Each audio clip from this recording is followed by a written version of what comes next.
Um, Good afternoon, ladies and gentlemen. Just a few words.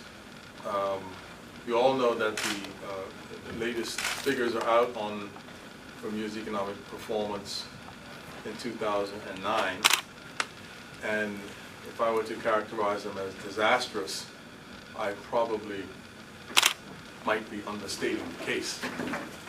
We haven't had anything this bad ever, as far as I know.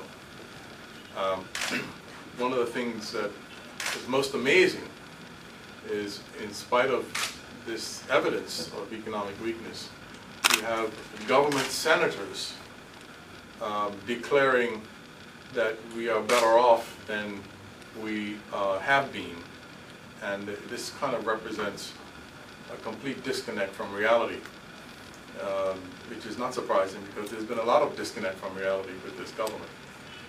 And particularly as it relates to the poor people in Bermuda, I think we have a growing number of people who are really struggling to make ends meet.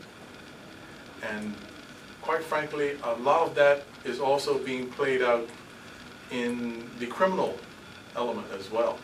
We have a rise of an underclass, a criminal underclass in Bermuda, and I believe that that is directly connected to the problems that people are having making ends meet.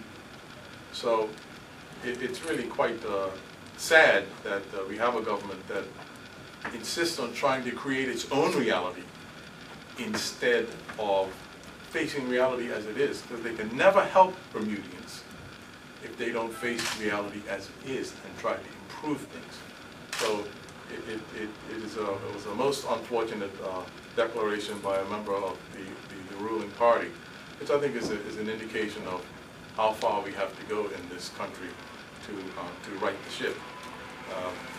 But we have some more difficult times ahead of us, I'm afraid. But things will improve eventually, I believe. I still am a long-term optimist about Bermuda's future. I believe in Bermuda. I think all of us do here. That's why we're here. Public service is essential for a country to succeed. And the folks that are up here in front of you today are people who are giving up their valuable time and talent for the good of this country. And if we had more people who come forward, like Susan Jackson, to give their talents to the service of this country, our future would be even brighter. But let me finish my comments there, and of course I'll have any answers. I'll try to answer any questions there. Famous time when the budget's being put together in Yes. another place by other people. What would you be doing if you were in charge of the budget at this precise moment? Well, you know, budgets are about revenues and expenditures. We know that revenues are weak, have been weak, and are going to be weak. No rocket science there. You know, we really have to look at government expenditures. We have to look at government spending. You know, it really is, it's inexplicable to me, Brian, that the finance minister hasn't come out and told Bermudians point blank that I'm going to take these steps to control government spending. And you know, there have been promises to save money here and there. And as I said in my article that was in today's paper, there's going to be a big problem with this year's finances, because this year is almost gone, and I don't see any evidence of any cuts. But we know that revenues will have been weak for the year 2010-11.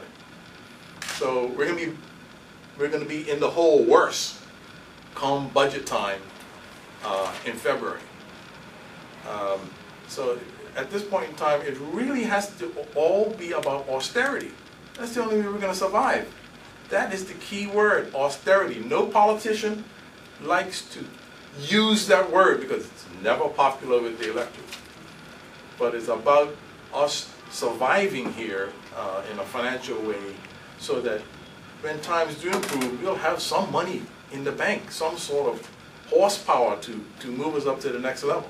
So renting Arthur Hodgson's building on Court Street for the police and other departments, is that a step in the right direction? Well, I don't think so. You know, Pat knows more about this than me, but in my mind, if you're going to build a police court building, what are these other government departments doing in that building? I have no idea, right? No idea. You got the top cop and all of his staff. They should have been, you know, their place should have been booked. As a matter of fact, they should have been the first people to be booked in there. But all of a sudden they got other government departments in there taking up space, and some of the other departments have some of the best spots in that building, because we were on the tour last week. So it just seems to me to be a bit helter-skelter. And anytime you have helter-skelter, you know, it costs more money. Thank you.